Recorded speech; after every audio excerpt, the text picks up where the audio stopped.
بسم اللہ الرحمن الرحیم الحمد للہ رب العالمین والصلاة والسلام علی النبی الصادق الامین وعلی آلہ وصحبہ اجمعین اما بعد اعوذ باللہ من الشیطان الرجیم بسم اللہ الرحمن الرحیم شہر رمضان الذی انزل فیہ القرآن ہدی للناس وبینات من الہدی والفرقان وقال تبارک وتعالی یا ایہا الذین آمنوا اتقوا اللہ ولتنظر نفس ما قدمت لغد واتقوا اللہ صدق اللہ العظیم عن ابی ہریرہ رضی اللہ عنہ عن النبی صلی اللہ علیہ وسلم قال من صام رمضان ایمانا واحتسابا غفر له ما تقدم من ذنبه ومن قام رمضان ایمانا واحتسابا غفر له ما تقدم من ذنبه متفق علیہ۔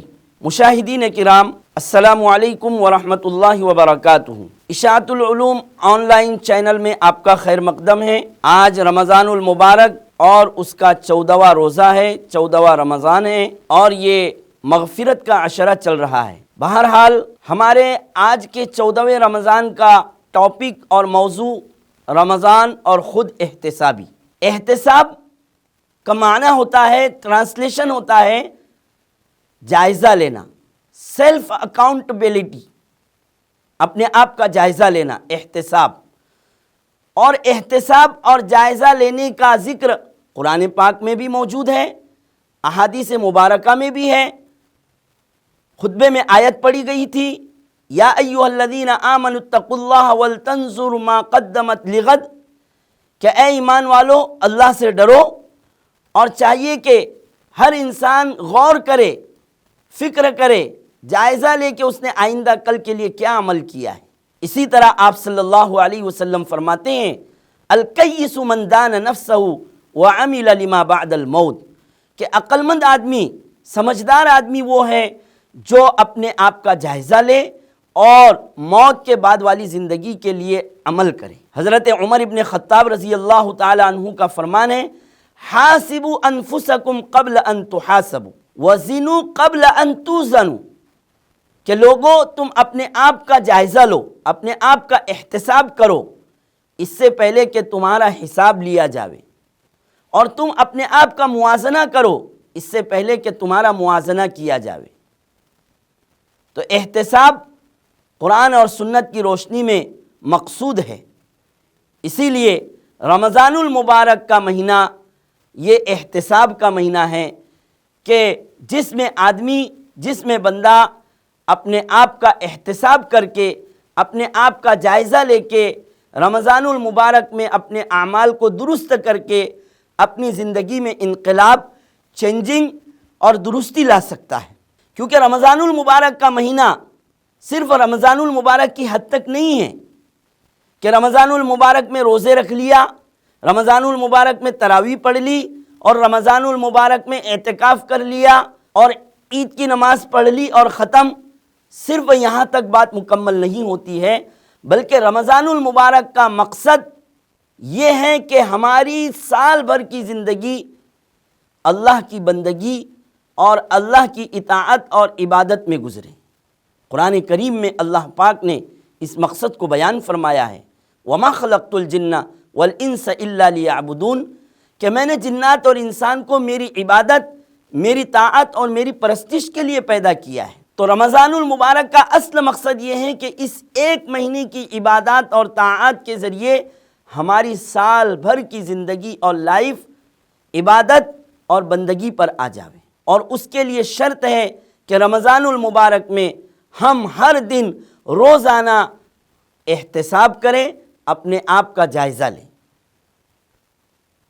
چنانچہ احتساب اور جائزہ لینے کی مختلف شکلیں ہمارے علماء نے، ہمارے بزرگوں نے بیان کی ہیں۔ رمضان المبارک میں اپنا احتساب عبادات کے اعتبار سے، اخلاق کے اعتبار سے، معاملات کے اعتبار سے، معاصی اور گناہوں کے اعتبار سے، کہ بندہ اپنا جائزہ لے کہ میں عبادتوں میں کتنا اہتمام کرتا ہوں، میں نمازیں کتنی پڑھتا ہوں۔ اگر نمازوں کا اہتمام ہے تو اللہ کا شکر ادا کرے، اور اگر نمازوں میں کمی ہے تو اسی وقت سے نمازوں کی پابندی شروع کر دے۔ نوافل اور سنتوں کا اہتمام اس اعتبار سے اپنا جائزہ لے، احتساب کرے کہ نوافل اور سنت کی پابندی ہوتی ہے یا نہیں ہوتی ہے۔ اگر پابندی ہے تو اللہ کا شکر ادا کرے، اور اگر نوافل اور سنتوں میں کمی ہے تو اس پر توجہ دے، اس کا اہتمام کرے۔ دعاؤں کے اعتبار سے احتساب کرے، جائزہ لے، کیا میں دعائیں کرتا ہوں، اللہ کی طرف رجوع کرتا ہوں؟ اگر دعا کا اہتمام ہے تو اللہ کا شکر ادا کرے، اور اگر دعا کے لیے وقت نہیں نکال پاتا ہے اور دعا نہیں کر پاتا ہے تو دعاؤں پر توجہ دے، اللہ پاک سے دعائیں مانگے، اپنی جائز ضروریات کو مانگے۔ اخلاق کے اعتبار سے اپنا جائزہ لے کہ میں اخلاق میں کتنا کمزور ہوں، اخلاق کے اعتبار سے میرے اندر کیا کمی ہے، کیا کسی پڑوسی کو میری وجہ سے تکلیف پہنچتی ہے، کیا میں کسی کی غیبت اور چغلی کرتا ہوں؟ اگر ایسا ہے تو اپنے اخلاق کو، اپنے کیریکٹر کو درست کریں۔ اخلاق کے متعلق مشاہدین کرام، حدیث پاک میں آپ صلی اللہ علیہ وسلم نے فرمایا کہ ان المؤمن لیدرک بخلقہ الحسن درجۃ القائم الصائم، کہ آدمی اپنے اچھے اخلاق کی بنا پر رات میں تہجد پڑھنے والے اور دن میں نفلی روزہ رکھنے والے کا درجہ پا لیتا ہے۔ اسی طرح اچھے اخلاق کے متعلق آپ صلی اللہ علیہ وسلم نے فرمایا اکمل المؤمنین ایمانا احسنہم خلقا، کہ کامل ایمان والا تم میں وہ ہے جس کے اخلاق سب سے اچھے ہوں۔ ایک حدیث پاک میں آپ صلی اللہ علیہ وسلم نے فرمایا کہ کل قیامت میں بندے کے ترازو اور اس کے نامہ اعمال کو تولے جانے کے وقت اس کے ترازو میں سب سے زیادہ وزندار چیز اس کے اچھے اخلاق ہوں گے۔ پڑوسی کو اگر تکلیف پہنچتی ہو، پڑوسی کو اگر کوئی ایذا پہنچتی ہو تو اس سے باز آ جائے۔ حدیث پاک میں ہے آپ صلی اللہ علیہ وسلم نے فرمایا کہ واللہ لا یؤمن، واللہ لا یؤمن، واللہ لا یؤمن، قیل من؟ قال الذی لا یأمن جارہ بوائقہ۔ آپ صلی اللہ علیہ وسلم نے فرمایا کہ قسم بخدا وہ شخص کامل ایمان والا نہیں ہے، قسم بخدا وہ شخص کامل ایمان والا نہیں ہے، قسم بخدا وہ شخص کامل ایمان والا نہیں ہے۔ 3 مرتبہ آپ صلی اللہ علیہ وسلم نے فرمایا۔ صحابہ نے پوچھا یا رسول اللہ کون؟ آپ صلی اللہ علیہ وسلم نے فرمایا وہ شخص جس کا پڑوسی اس کی تکلیف سے سیف اور محفوظ نہ رہے۔ بڑی عبرت اور سبق لینے کی بات ہے۔ اسی طرح معاملات کے اعتبار سے اپنا جائزہ لے، کیا میں معاملات میں کسی کو دھوکہ دیتا ہوں؟ معاملات کے اعتبار سے میں کسی کے ساتھ خیانت کرتا ہوں؟ اگر معاملات میں کسی کے ساتھ خیانت اور دھوکہ ہو رہا ہو تو اس سے باز آ جائے۔ تو اس طرح اعمال میں اپنا احتساب کریں، عقائد میں اپنا احتساب کریں، اخلاق کے اعتبار سے اپنا احتساب اور جائزہ لیتا رہے، اور اپنے اعمال کو، اپنی عبادات کو رمضان المبارک کے اس مہینے میں درست کر لے، تاکہ رمضان المبارک میں احتساب کے بعد ہمارے 11 مہینے بھی رمضان المبارک کے مطابق گزرے۔ بڑی اہم بات حضرت پیر ذوالفقار نقشبندی رحمۃ اللہ علیہ کے حوالے سے میں آپ کے سامنے پیش کر رہا ہوں۔ حضرت پیر صاحب رحمۃ اللہ علیہ فرماتے ہیں کہ کوئی بندہ یہ چاہتا ہے کہ مجھے اعمال پر جمعیت آ جائے اور میں اعمال پر جم جاؤں، تو وہ رمضان المبارک میں اعمال کی پابندی کرے، اعمال کو جمعیت کے ساتھ وہ انجام دے، تو انشاءاللہ پھر سال بھر اس عمل پر اسے پابندی کی توفیق ملے گی۔ جیسے آپ نے ایک مثال دے کر فرمایا کہ کوئی شخص یہ سوچتا ہے کہ مجھے تہجد سال بھر توفیق ملے اور میں تہجد کی نماز سال بھر پڑھتا رہوں، تو وہ رمضان المبارک میں پورا مہینہ تہجد کی پابندی کر لے، انشاءاللہ سال بھر اسے تہجد کی نماز کی توفیق ملے گی۔ کوئی آدمی یہ سمجھتا ہے کہ مجھے اپنی آنکھوں پر کنٹرول نہیں ہے، تو وہ رمضان المبارک کے مہینے میں پورا مہینہ یہ عزم کر لے، یہ وعدہ کر لے اپنے آپ سے، اور رمضان المبارک میں وہ اس پر عمل کر لے، تو انشاءاللہ سال بھر اسے نظر کی حفاظت کی اللہ پاک توفیق عطا فرمائیں۔ نظروں کی حفاظت کریں ہم، کیونکہ حدیث پاک میں ہے کہ نظر کا زنا بد نظری ہے، بد نگاہی ہے، آنکھوں کا زنا بد نگاہی ہے۔ کان کی حفاظت کرے کہ کان کے ذریعے کوئی غلط چیز نہ سنے۔ اسی طرح اپنی زبان کی حفاظت کریں کہ زبان سے غیبت نہ کرے کسی کی۔ غیبت، آپ صلی اللہ علیہ وسلم نے فرمایا الغیبت اشد من الزنا، کہ کسی کی غیبت اور چغلی کرنا یہ زنا سے بھی بدتر ہے، اس لیے کہ زنا یہ اللہ کے حق کو پامال کرنا ہے، اور غیبت یہ بندے کے حق کو ضائع کرنا ہے۔ اور اللہ اپنا حق تو معاف کر سکتے ہیں، لیکن بندے کا حق اسی وقت معاف ہو سکتا ہے جب کہ وہ بندہ آپ کو معاف کر دے۔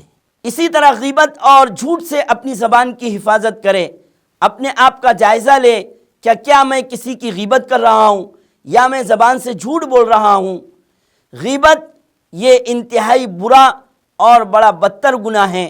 الغیبت اشد من الزنا، آپ صلی اللہ علیہ وسلم نے فرمایا کہ غیبت یہ زنا سے بھی زیادہ خطرناک ہے، اس لیے کہ زنا یہ اللہ کے حق کو پامال کرنا ہے، اور غیبت اور چغلی یہ بندے کے حق کو ضائع کرنا ہے، اور بندے کا حق اسی وقت معاف ہو سکتا ہے جب کہ وہ بندہ آپ کو معاف کر۔ جھوٹ سے اپنے آپ کی حفاظت کرے۔